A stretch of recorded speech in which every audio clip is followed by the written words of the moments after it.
आपातकाल इमरजेंसी। आपको बता दें, भारत में इमरजेंसी एक बार नहीं बल्कि 3 बार लगाई जा चुकी है। लेकिन 1975 में इंदिरा गांधी द्वारा लगाई गई इमरजेंसी को बार बार याद करने के पीछे सबके अपने राजनीतिक लाभ हैं।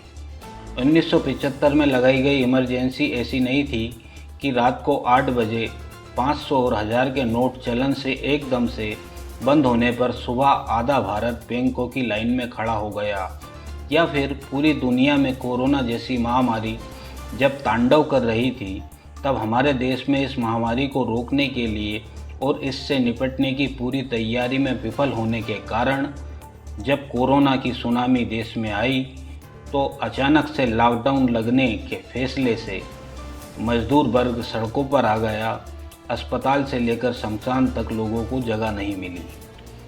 कैसे शुरू हुई 1975 में इमरजेंसी की शुरुआत? राजनारायण उत्तर प्रदेश के वाराणसी के प्रखर समाजवादी नेता थे। उनके इंदिरा गांधी से कई मसलों पर नीतिगत मतभेद थे, इसलिए वह कई बार उनके खिलाफ रायबरेली से चुनाव लड़े और हारते रहे।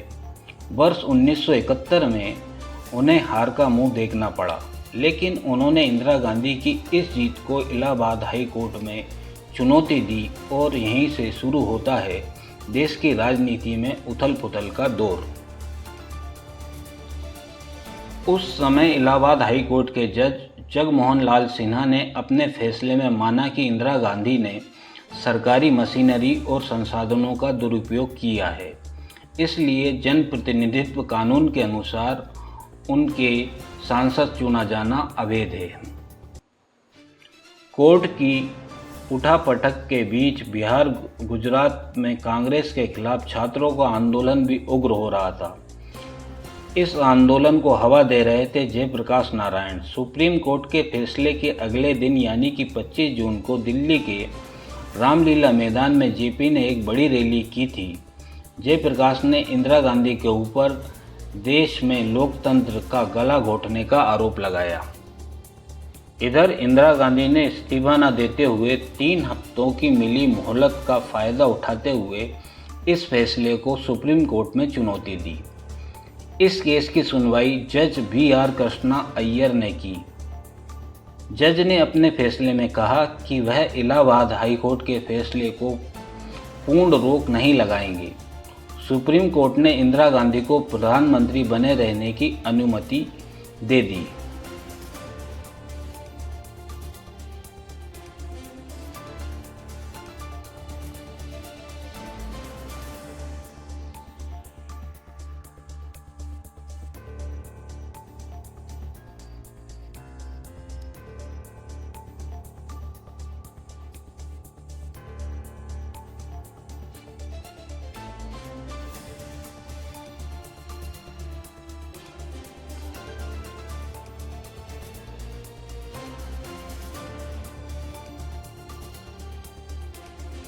जयप्रकाश ने विद्यार्थियों, भारतीय सेना और पुलिस वालों से अपील की कि वे लोग इस दमनकारी निरंकुश सरकार के आदेशों का पालन न करें। वह एक तरह से भारतीय सेना, पुलिस और विद्यार्थियों को सरकार के खिलाफ भड़का रहे थे। विद्यार्थी भारतीय सेना और पुलिस वालों से कह रहे थे कि कोर्ट ने इंदिरा गांधी को प्रधानमंत्री पद से हटाने का बोल दिया है। सेना के द्वारा तख्ता पलट कराने की अपील की जा रही थी। बस इस रैली के आधार पर इंदिरा गांधी ने आपातकाल लगाने का फैसला किया था। इसके अलावा इन वजहों से भी आपातकाल के लिए इंदिरा गांधी को मजबूर होना पड़ा। यहाँ संपूर्ण विपक्ष अवसरवाद की राजनीति कर रहा था, छात्रों को भड़का रहा था, देश में अराजकता का माहौल बन रहा था।